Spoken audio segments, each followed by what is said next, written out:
رب اشرح لی صدری ویسر لی امری واحلل عقدۃ من لسانی یفقہوا قولی اما بعد فاعوذ باللہ السمیع العلیم من الشیطان الرجیم بسم اللہ الرحمن الرحیم رب زدنی علما آمین یا رب العالمین۔ السلام علیکم ورحمۃ اللہ وبرکاتہ۔ اللہ کی رحمت و توفیق سے آج ہم انشاءاللہ تعالیٰ پارہ نمبر 4 سورہ نمبر 3 سورہ آل عمران کی آیت نمبر 191 سے 194 تک کریں گے۔ پہلے لفظی و بامحاورہ ترجمہ دیکھ لیتے ہیں۔ الذین وہ لوگ جو یذکرون ذکر کرتے ہیں اللہ تعالیٰ کا قیامہ کھڑے ہوئے، وقعودا اور بیٹھے ہوئے، وعلی جنوبہم اور اپنے پہلوؤں پر، ویتفکرون اور وہ غور و فکر کرتے ہیں، فی خلق کی پیدائش میں، السماوات آسمانوں کی، والارض اور زمین کی، ربنا اے ہمارے رب، ماں نہیں خلقت بنایا تو نے، ھذا باطلا یہ بے مقصد، سبحانہ کا پاک ہے، فاقنا سو تو بچا لے ہمیں عذاب النار آگ کے عذاب سے، ربنا اے ہمارے رب، انہ کا بے شک تو، من جس کو تدخلا تو نے ڈالا، النار آگ میں، فقط تو واقع، اخزیتا رسوا کر دیا تو نے اس کو، وما اور نہیں للظالمین ظالموں کے لیے، من انصار کوئی مددگار، ربنا اے ہمارے رب، اننا بے شک ہم، سمیعنا سنا ہم نے،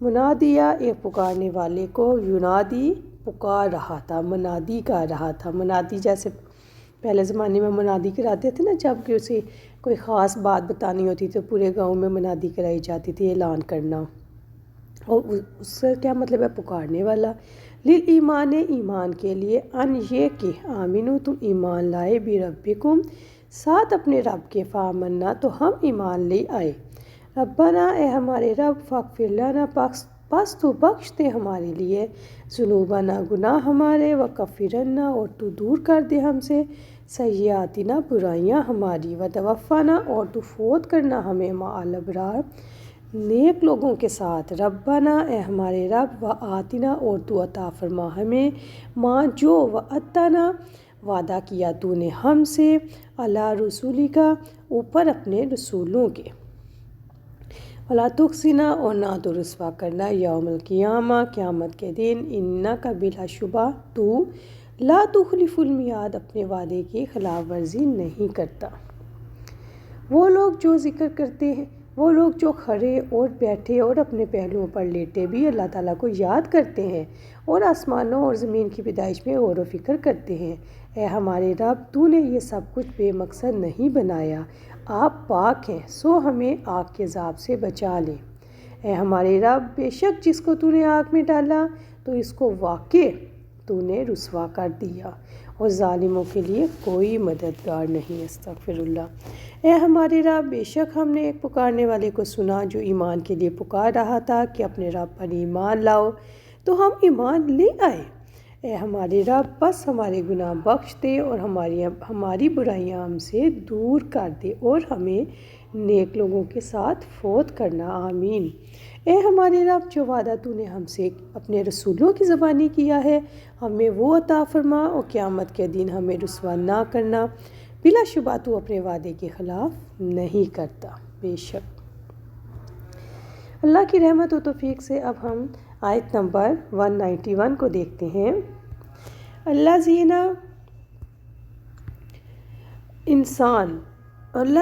وہ لوگ، یذکرون جو یاد کرتے ہیں، اٹھے بیٹھے اور لیٹے ہر حال میں اللہ تعالیٰ کو۔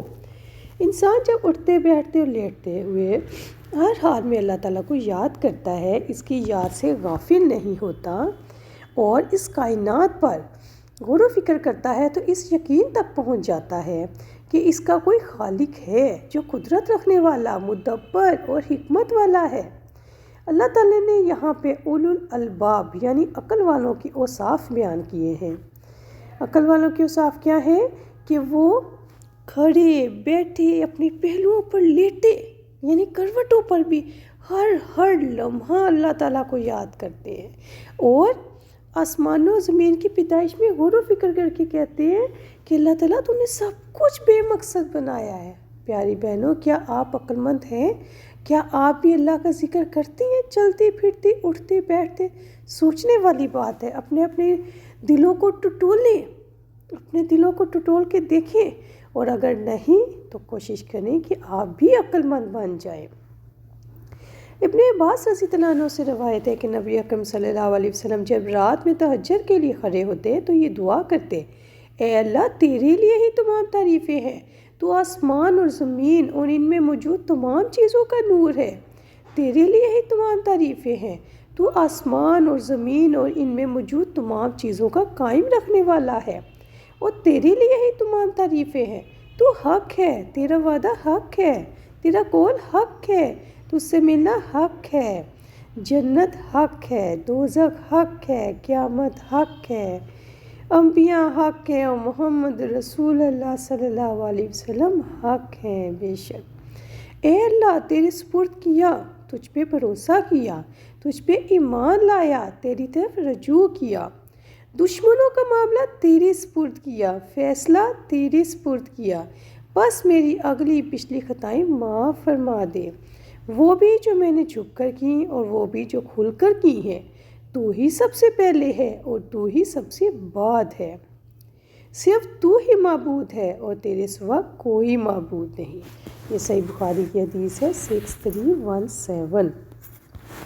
حضرت ابو ہریرہ رضی اللہ عنہ اور حضرت ابو سعید خدری رضی اللہ عنہ سے روایت ہے کہ ان دونوں نے نبی اکرم صلی اللہ علیہ وسلم پر گواہی دیتے ہوئے کہا کہ رسول اللہ صلی اللہ علیہ وسلم نے فرمایا: جو قوم بھی بیٹھ کر اللہ رب العزت کے ذکر میں مشغول ہوتی ہے، فرشتے ان کو گھیر لیتے ہیں، اللہ عز و جل کی رحمت ڈھانپ لیتی ہے اور سکینت ان پر نازل ہوتی ہے، اور اللہ اپنے پاس والوں میں ان کا ذکر فرماتا ہے۔ مسلم 6855۔ اب آگے دیکھتے ہیں، وَيَتَفَكَّرُونَ فِي خَلْقِ السَّمَاوَاتِ وَالْأَرْضِ، آسمانوں اور زمین کی پیدائش میں غور و فکر کرتے ہیں۔ انسان ہر چیز پر غور و فکر کرنا کیسے شروع کرتا ہے؟ تو اس کا جواب یہ ہے، یہ نمبر 1، انسان کا ذہن سب سے پہلے اگر اپنے ارد گرد ہونے والے واقعات، اپنے حالات و معاملات میں الجھا رہے تو کیا ہوتا ہے؟ تو اس کا دل پراگندہ خیالات کی اماج کا بن جاتا ہے۔ یعنی اگر بس وہ ارد گرد والے واقعات کو دیکھتا رہے، حالات کو دیکھتے، اس کے ساتھ یہ ہوا، اس کے ساتھ ایسا ہوا، میرے ساتھ ایسا ہوا، اب یہ ہونے والا ہے، ایسے ہونے والا ہے، تو اس کا ذہن جو ہے نا وہ اتنے خیالات کا مجموعہ بن جائے گا کہ وہ پریشان ہو جائے گا، وہ دنیا کی اور اپنی حقیقت کے بارے میں سوچنے کے قابل نہیں رہے گا۔ لیکن جب وہ اللہ تعالیٰ کو یاد کرتا ہے، اس کا ذکر کرتا ہے، تو اس کا دل صاف ہونا شروع ہو جاتا ہے، پھر وہ ارد گرد کی کائنات کی طرف توجہ کرتا ہے، پھر اس کی نظر کسی چیز پہ پڑتی ہے تو اسے اپنے لیے اللہ تعالیٰ کی نعمت سمجھتا ہے اور اس میں عبرت پاتا ہے، پھر اس سے کیا ہوتا ہے کہ وہ غور و فکر کرنا شروع کر دیتا ہے۔ آگے دیکھیں، ربنا ما خلقت ھذا باطلا، اے ہمارے رب، تو نے یہ سب کچھ بے مقصد نہیں بنایا۔ انسان کب پکار اٹھتا ہے، یہ بات کب کہتا ہے؟ جب انسان زمین و آسمان کی تخلیق اور اس کی حکمتوں پر غور کرتا ہے تو اس کو اللہ تعالیٰ کی عظمت، اس کی رحمت، اس کی ربوبیت اور اس کی قدرت کی پہچان نصیب ہوتی ہے۔ اور یاد رکھیں، انسان کو جب اللہ تعالیٰ کی معرفت نصیب ہوتی ہے تو وہ پکار اٹھتا ہے کہ اے ہمارے رب، تو نے یہ سب کائنات بے مقصد نہیں بنائی، اللہ اکبر، تو ہر عیب سے پاک ہے، ہمیں آگ کے عذاب سے بچا لے۔ پیاری بہنوں، کائنات بنانے کا مقصد ہی کائنات بنانے کا مقصد انسانوں کا امتحان ہے، اور انسان کا امتحان کیا ہے کہ وہ اختیار پانے کے بعد کہاں تک احسن عمل کرتا ہے، اور دنیا کے امتحان میں کامیاب ہونے والے کے لیے کبھی نہ ختم ہونے والے انعامات ہیں۔ کون سے؟ جنت میں ہمیشہ کی جوانی، صحت اور جنت کی لازوال نعمتیں۔ اور پیاری بہنوں، یاد رکھیں، دنیا کے امتحان میں ناکام ہونے والے کا انجام آگ کا عذاب ہے۔ سبحانک فاقنا عذاب النار، آپ پاک ہیں، ہمیں آگ کے عذاب سے بچا لیں۔ آگ کے عذاب سے بچنے کی دعائیں تب کی جاتی ہیں جب انسان کو اللہ تعالیٰ کی معرفت کی وجہ سے تخلیق کائنات کی وجہ سمجھ آ جاتی ہے۔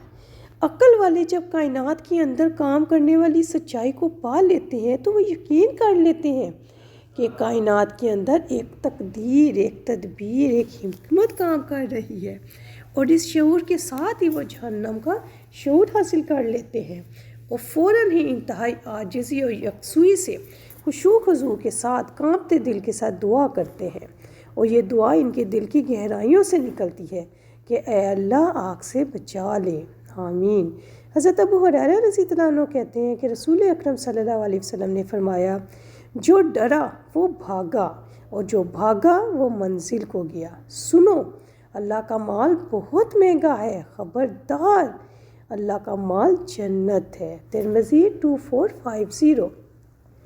حضرت ابو ہریرہ رضی اللہ عنہ کہتے ہیں رسول اکرم صلی اللہ علیہ وسلم نے فرمایا، میں نے جہنم سے بھاگتے ہوئے کسی شخص کو سوتے نہیں دیکھا اور نہ ہی کسی جنت کے خواہش مند کو سوتے دیکھا ہے۔ ترمذی 2601۔ اگلی آڈیو کے بارے میں، اگلی آیت کے بارے میں اگلی آڈیو میں بات کرتے ہیں۔ السلام علیکم ورحمۃ اللہ وبرکاتہ۔